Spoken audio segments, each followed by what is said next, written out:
extension. This sign is not yet there up, but it's going to be there soon. And today what I wanted to do was to discuss with you 9 health ideas. I put that as NHI and 9 health ideas. I love it. So I take this responsibility very seriously. When I come here, I don't want to waste any of your time, and I think this is one of the most important thing that I do for the health of my patients. Yes. So I spend a lot of time preparing this, thinking about this presentation, making sure that I get the right information out for you. So today I thought that we would touch briefly that our vision is to improve the health of our community, have recognizable, qualified healthcare professionals that talk about what we talk about. And there is a website in which I have several of my YouTube presentations, and Melissa can give you information as to where this is. I would request you to go to these YouTube presentations and subscribe to it, and I'll kind of go over that in detail in a little bit. But these are the 9 health ideas that I wanted to discuss today. Sunlight, and sunlight is more than just about vitamin D. Fat for fuel, you will not understand what I mean by insulin resistance, but you will at the end of this presentation. And what do I mean by cholesterol quality? So when you look at these 9 topics that are out here, including fasting, fiber, exercise, and the dark side of medicines or medications, it's almost impossible to cover this in 1 hour. People devote 2-day seminars to this. So what I'm going to do is to go through 5 concepts today. The presentation in December will cover the other 4 concepts that we will not be able to cover. So this is, you guys know Netflix is a subscription service through which you stream video onto your computer or onto your TV, right? So the corporate executives of Netflix got together and they wanted to increase their footprint. They wanted more subscription. They wanted people on Netflix more. So what do you think they thought was their biggest competition? Hulu. Hulu. So that's what most people think, that Amazon, Hulu, Redbox, these are their biggest competitors. But Netflix executives are much smarter than that. And what they found is that their biggest competitor is sleep. Funny. Now, I put sleep up there as a prelude to sunlight. You would say, how do sleep and sunlight go together? So when you don't sleep, even if you reduce your sleep by about 1.5 hours, or you sleep less, there's an increased risk of your blood pressure going up, your stress level going up, you becoming obese, you having insulin resistance, which leads to diabetes, and also gaining weight. So there are a cascade of events that happen if you don't sleep well. And before, I used to never address sleep because I said this is outside my purview of expertise. But sleep is so vitally important to a cardiologist because it relates to diabetes, obesity, heart disease, high blood pressure, that I decide to address this. And this is the first time I'm bringing it out in this audience. So how many of you know what a circadian rhythm is? So the circadian rhythm, a lot of hands are going up, is awake during the day and sleep at night. It's a biological clock that our brain somehow gets out to make us be awake during the day and sleep at night. So you have during midday alertness, good coordination, high body temperature, and as you sleep, your blood pressure falls, your temperature falls, you have a deep sleep, which is quite restorative. It defrags the brain. There is like when your computer is not working well, the hard disk is fragmented. So you got to restart it and you got to defragment the hard disk. So sleep does some of that. So how is light important in sleep? How is sunlight important in sleep? So if this is sunlight, sunlight puts out electromagnetic spectrum and it gives visible light, which is about 43% of the rays coming from the sun, and then there is ultraviolet light, which we will talk about when we talk about vitamin D, and there is infrared, which we would not talk about, but there are some healing effects of infrared. So if you pass visible light through a prism, you would get all different types of light, from red to blue to violet. So when you first wake up in the morning and you look at the sun, what is the color of the sun? Red. It's red. And also at night, the color is also reddish orange, right? Why do you think that is? Why is the sunlight's color different in the morning, during the afternoon, and then it gets back to the same color in the evening? So the angle at which the rays are coming, the blue light scatters out, and you don't see the blue light from the sun anymore, and you only see the red light. So although we will not talk about it, the red light has many healing properties in terms of how your skin behaves and how your muscles respond. There are studies on that, but we won't talk about that in detail.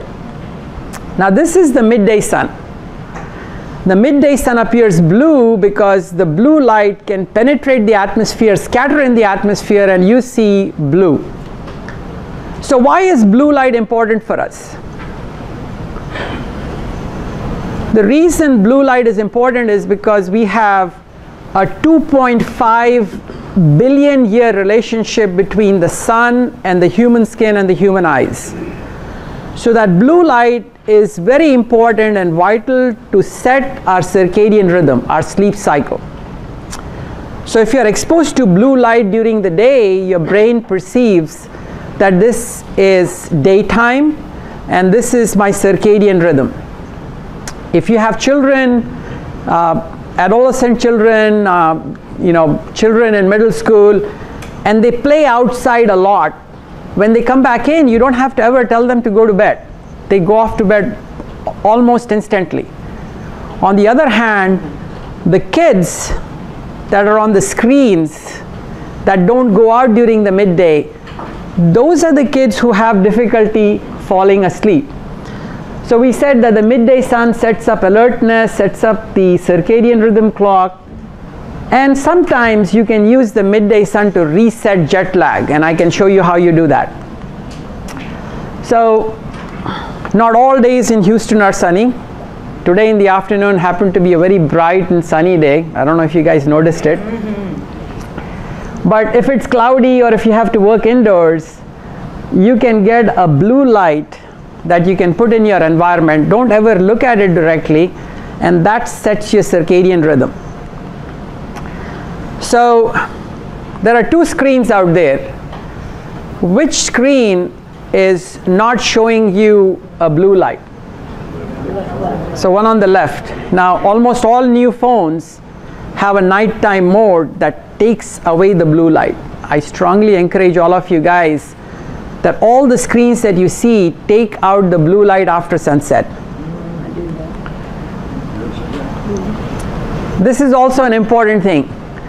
What is this showing you a picture of? It's a bedroom, okay? Why does it look like that? It's dark. So if you want to sleep well, you're going to darken your bedroom. Okay? Now what is that light out there? What kind of light is being used? So it's not a blue light. It's a dark light. It's an orangish, yellowish light. So the reason I'm putting this out is that new studies are showing that getting 1 to 2 hours of sunlight during midday, and that sunlight is more than just about vitamin D, that the red orange spectrum of sunlight may help with some healing, turn off the blue light at sunset. Use blue light filters and software to block blue light from screens. Darken your bedroom at night. Use a red orange night light. And you can use LED blue lights if you are working indoors as a substitute for sunlight. So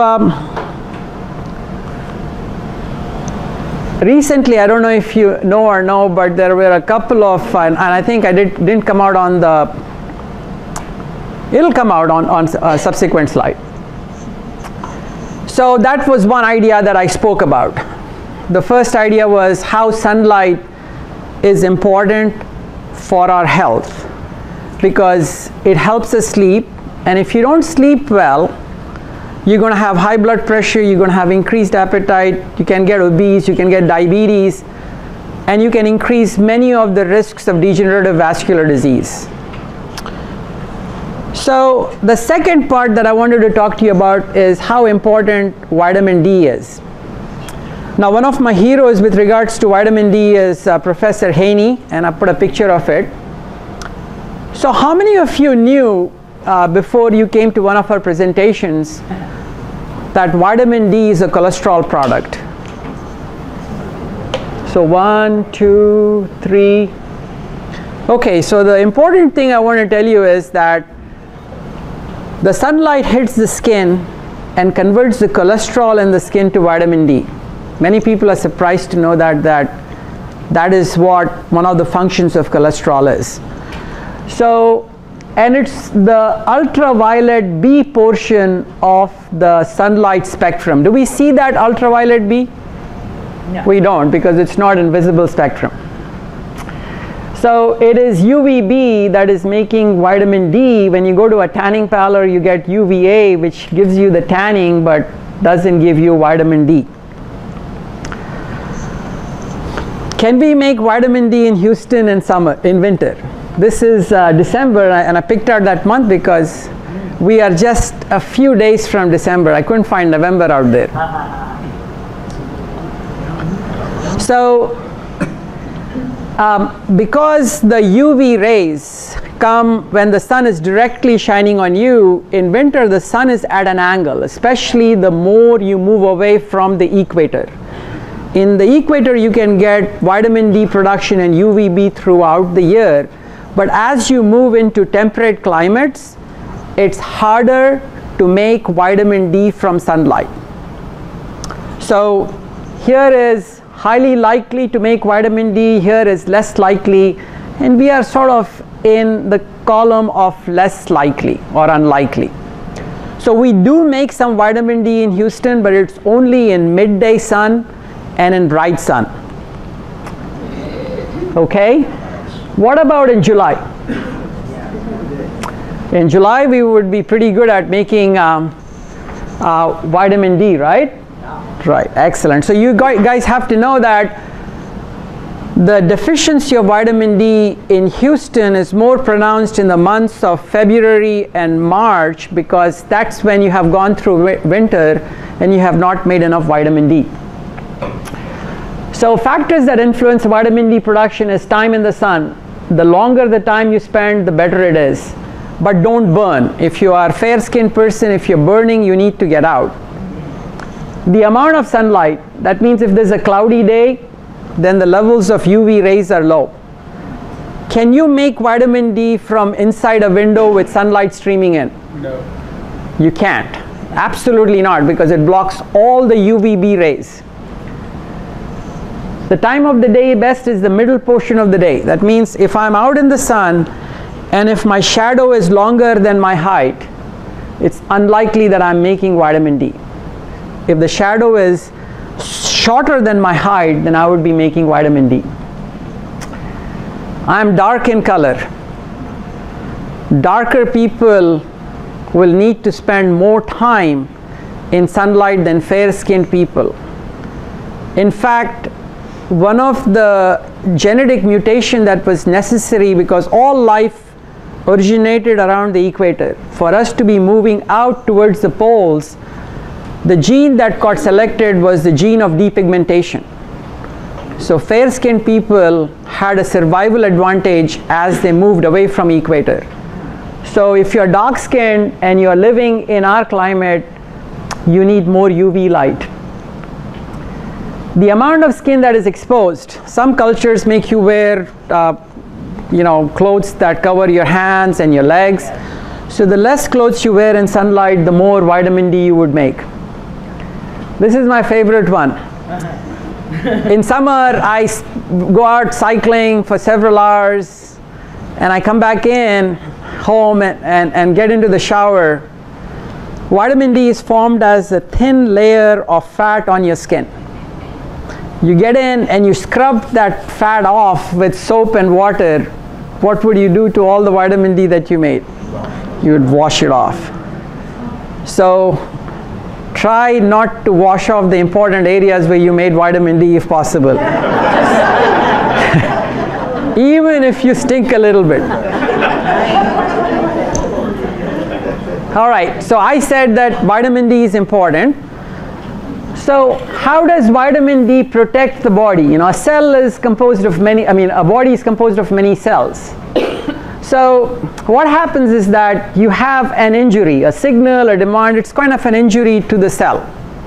Whether it's a bacteria, whether it's high blood pressure, whether it is poor quality cholesterol, it is stressing the cell. And the cell says, I don't really know how I need to respond to this injury that's happening to me. So vitamin D is needed by the cell to read the DNA blueprint that is in there. So the DNA has all the information. Every cell has DNA, and it has all the information to respond appropriately to that stress that is putting on the cell. And if you have low levels of vitamin D, which functions as a hormone, you do not know how to respond to that inflammation or injury. So studies after studies are coming out that show that when you are deficient in vitamin D, not only do you destroy a bone structure, but there's increased risks of high blood pressure and heart disease. There's a higher risks of colon, prostate, and breast cancer. And there are some issues of seasonal affective disorder or depression that is cured by vitamin D. What proportion of the US population do you think is deficient in vitamin D? 100%. So 80% is closer to the truth. So the experts that talk about vitamin D for the Institute of Medicine say that normal levels of vitamin D is 30 nanograms per ml. Professor Haney and other people that I follow disagree with that, because he says that our ancestral levels were between 50 and 100. They were between 50 and 100. So because in some of the studies he points out that at 30 you might have better bone information, but in order to protect from fractures, from cancers, from diabetes, and to maintain appropriate health, you need levels between 50 and 100. All right. So that was one concept about vitamin D. Now what about vitamin K2? Now when you come to our office, we not only talk about vitamin D, but we talk about vitamin K2 as well. Because vitamin K2 is something that is required for vitamin D to function well. You may have high levels of vitamin D, but if you don't have adequate levels of vitamin K2, you can actually not have the benefit. And this is how it works. Vitamin K2 comes from fermented foods. Vitamin D we already talked about.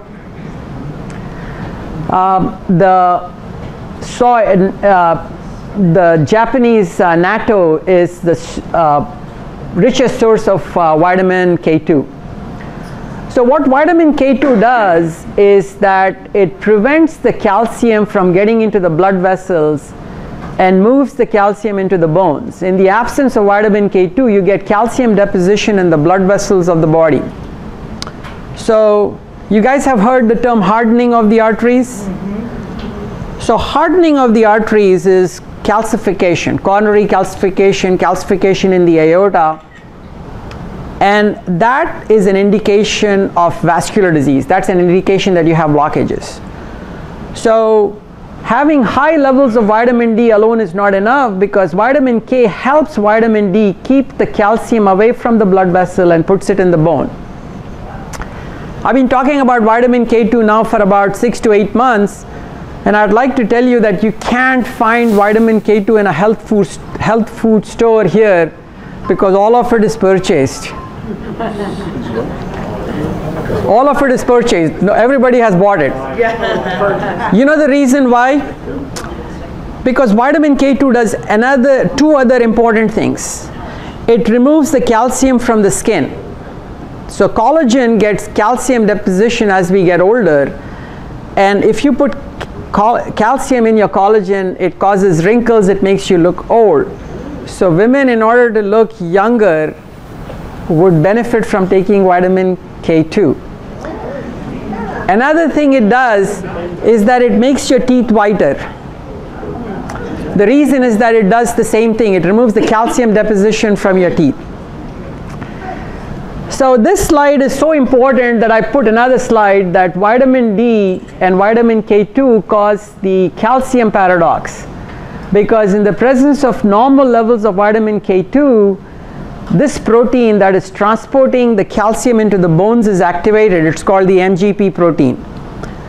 In the absence of vitamin K2, this protein is not functioning. It is not carboxylated, and you put calcium in the blood vessels of the heart.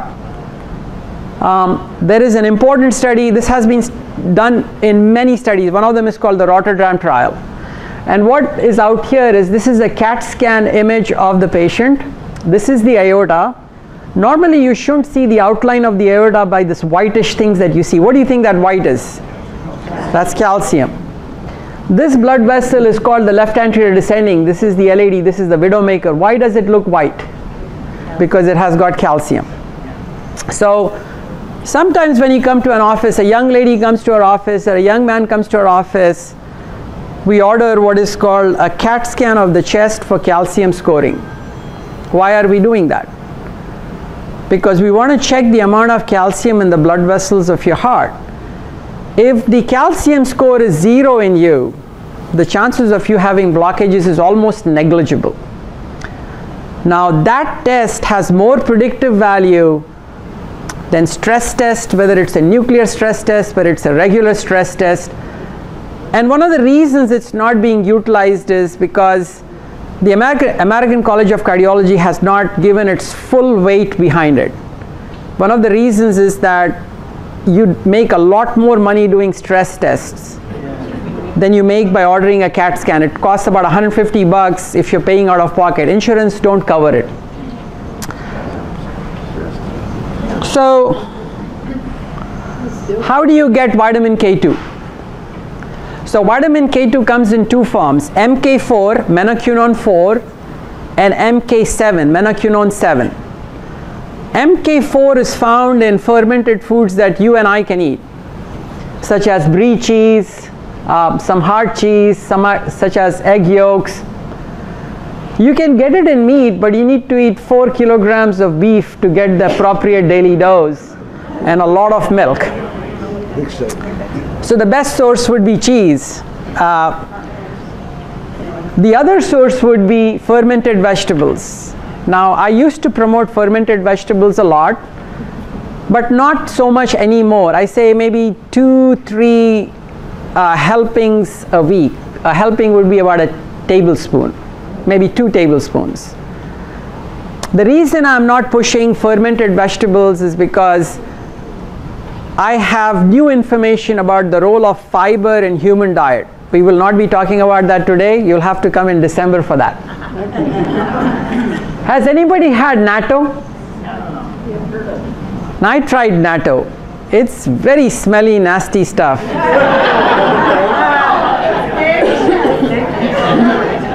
I can't have it. Joshua, have you tried natto? You're a dietitian, so no? So yes, please. Oh, you're Japanese. Tell me. if you prepare it correctly, the one typically sold nowadays is a lot easier to eat compared to the one I had when I was little. It was a lot smellier than. It's a lot easier. Well, if you eat it correctly, it's actually tasty. So I'm glad to help you on that. I'm gonna put you on spot. Next month when we have this meeting, would you get some for us to sample? Thank you. Here, though. I mean, would you have to go to somewhere like Super 8 Mart or something to get it, or buy it? I think that Hong Kong market has some, but I usually go to all the way to Japanese.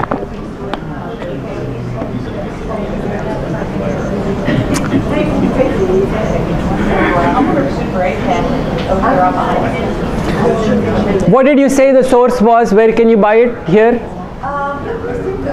Place like Hong Kong market or Hong Kong market or Super Edge. Hong Kong market or Super Edge.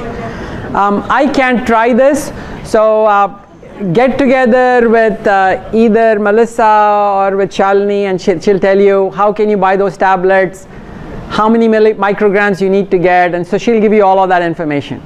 Yes, sir, you had a question, I'm sorry. Yes, that natto is fermented soybean. Yes, it is. Tempe from Indonesia is fermented mung beans. Is it the fermentation? It's the fermentation process. It's the bacteria that make the vitamin K2. There are some animals that practice what is called carpophagy. You know what carpophagy is? No? None of you know? Say, what did he say, Don? Eating your own feces. So there'll be a lot of vitamin K2 in that. Okay, so I'm doing very good on time. So what I want to do is that I want to keep you guys here for the two other important parts, which is insulin resistance, fat for fuel, and cholesterol. Why we have all the wrong concepts about in terms of thinking about cholesterol. So can I give you guys a 5-minute break and you guys come back, stretch your legs, move around, and then come back in 5 minutes. We'll start right in 5 minutes. Yes, sir, I'll answer your question here.